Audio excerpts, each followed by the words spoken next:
எண்ணில் கட்சிக்கு நிறுவனராக இருக்கிற நானில் இருந்து இந்த அரசியல் நாங்கள் நிலை பெறுவதற்குள் சொந்த மனைவியே கூட பிரிந்திருக்கிறோம்.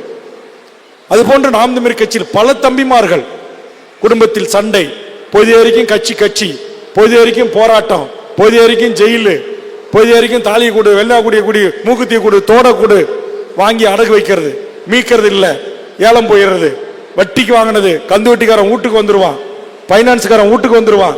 இதையெல்லாம் தாண்டி முகம் கொடுத்து இந்த தமிழ் தேசிய அரசியலுக்காக உழைத்த இந்த அப்பழுக்கற்ற தமிழ் தேசிய ஆளுமைகளை கொச்சைப்படுத்தி கேவலப்படுத்தி அவர்களை தனிமனித தாக்குதலுக்கு உள்ளாக்கி குடும்ப ரீதியாகவே மன உளைச்சலுக்கு ஆளாகி பல குடும்ப தலைமைகள் கூட தற்கொலை செய்து கொண்டிருக்கிறார்கள் கடந்த காலங்களில்.